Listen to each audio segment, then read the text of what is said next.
9.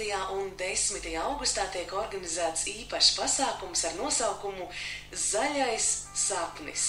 Šajā pasākumā vairāk par veselīgu uzturu, par veselīgu dzīvesveidu un vairāk par šī pasākuma programmu un tā norisi tūlīt uzzināsim, jo esmu sazvanījusi organizatori Agitu Brikmani. Sveika, Agita!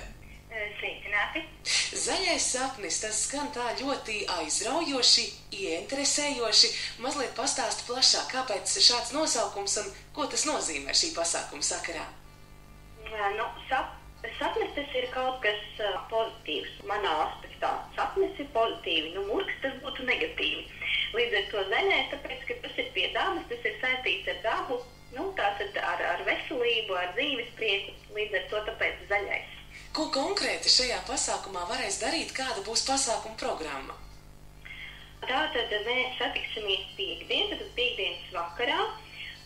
Mēs iepazīsimies, sadraudzēsimies, arī būs ugunskurs, būs arī dziesmas, būs pirtiņā iešana, tātad, var sakot, piekdienas vakars būs tāds, ka mēs iepazīsimies un sadraudzēsimies un arī izklaidēsimies un atpūtīsimies nedaudz.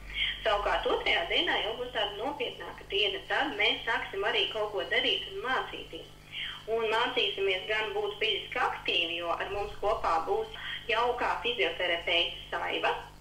Un viņa mūs gan izkustinās tīri tā humora ziņā, gan arī nopietnā, gan mācīsimies vingrot, tādus vingrinājumus, kurus mēs pēc tam arī ikdienā varēsim paņemt uz mājām un to darīt. Un gan arī tādus komandas saliedējuši vingrinājumi, gan arī sports, gan arī volejbola laukums, tur ir gan pludmales volejbols, gan parastais volejbols, gan arī futbols. Un otrā interesantā lieta, ko mēs darīsim, ir, mēs mācīsimies gatavot veselīgi, garšīgi un ar prieku. Veģetārietas Ditas Lases vadībā. Varbūt parasti cilvēkiem tā veģetārieta, veģetārisms, nē, tas nav priekš manis, bet tas nav, no tā nevajag nobīties, jo mēs nekādā veidā neesam pret gaļu un nepropagandējam, ka nekādā gadījumā neēdiet gaļu, noteikti nē, tas nav tas fokus.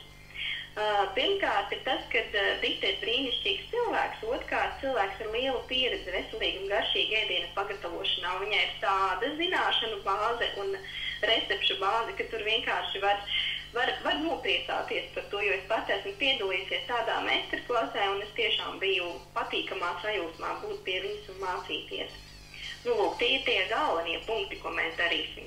Bet tu jau pieminēji, ka tas būs ar zaļu ievirzi organizēts pasākums, noteikti arī norises vieta būs zaļa. Jā, norises vieta būs tiešām ļoti zaļa, un tur tiešām ir tāda sajūta, tagad būtu laukos, bet tajā pašā laikā tas ir kempings Leipucija, pateikšu precīzāk, 23 km attālumā no Rīgas, tātad mēs dzīvosim kempingā, bet neskatoties uz to, tur būs arī dažādas izklaides, ko varēs izmantot tie, kas to vēlēsies, piemēram. Šaušana ar pneumatiskajām šautenēm, braukšana ar kvadricikliem, ar bagijiem, ir arī bērniem rotaļu laukums. Ja, līdz ar to nav tā, ka mēs būsim dziļot laukos un nebūs nekādu iespēju arī atpūtai un izklaidē. Jā, izklausās, ka pasākums ir tāds veiksmīgi sabalansēts notikums gan ar jaunu zināšanu iegūšanu, gan tomēr arī ar atpūtu. Kāds būtu tas cilvēks, tā mērķa auditorija, kuri šo pasākumu ir īpaši aicināti? Mērķa auditorija ir jebkurš cilvēks, protams, bērni bez vecākiem nevar ierasties, tas arī ģimenes ar bērniem. Jā, tā kā īstenībā jebkurš ir aicināts, kam šī tēma liekas interesanta, saistoša, kurš ir vairāk iemācīties.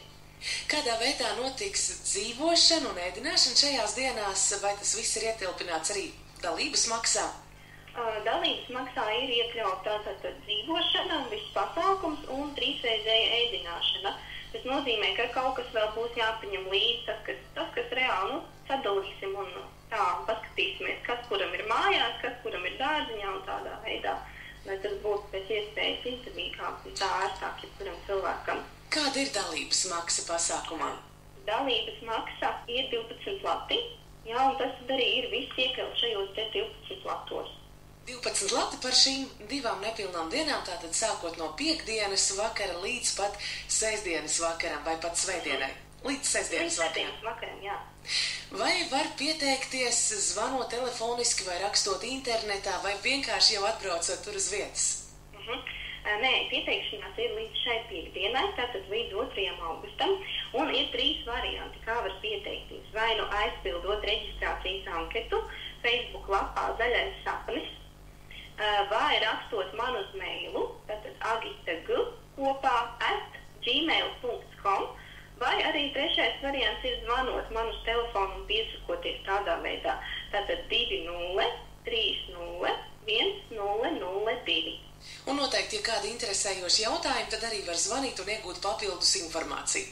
Jā, protams, bez problēmām. Braucot uz šo pasākumu, vai kaut kas būtu jāpaņem arī līdzi, vai tomēr viss būs nodrošināts tur uz vietas? Jāpaņem līdzi noteikti būtu telts, guļamais, tad tādas lietas tīri gulēšanai.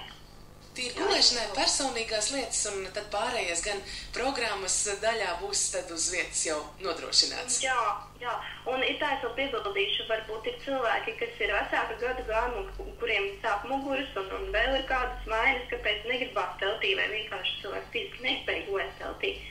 Tad pastāv tāda opcija, kad tiem cilvēkiem tātad mēs dosim mājiņu, tad iespēju guļvietās, tiem, kuriem tiešām ir problēmas, un kuri nevar tajās teltīs gulēt, tā nav problēma, tā kā var pievienoties arī vecāku gadu gājuma cilvēki droši. Gal galā, jo tiešām pasākums ir paredzēts ļoti plašai mērķa auditorijai un tēma, kas varētu interesēt ļoti, ļoti daudzus. Jā, tieši tā. Es no savas puses novēlu Agita, lai labi izdodas, labi un veiksmīgi izdodas šis pasākums ar Dieva svētību, un lai tiešām daudz cilvēku pie jums tur ierodas un daudz jaunu vērtīgu lietu iegūst. Paldies! Es arī tā ceru. Lai tiešām izdodas, tad uz sadzirdēšanos. Visu labu! Jā, visu labu! Tikko sarunājām pasākuma organizatori Agitu Brikmani, un viņi plašāk pastāstīja par pasākumu par veselīgu uzturu un veselīgu dzīvesveidu. Pasākuma nosaukums Zaļais sapnis. Tas notiks 9. un 10. augustā. Plašāka informācija un pieteikšanās zvanot Agitai pa telefona numuru 20 30 1002.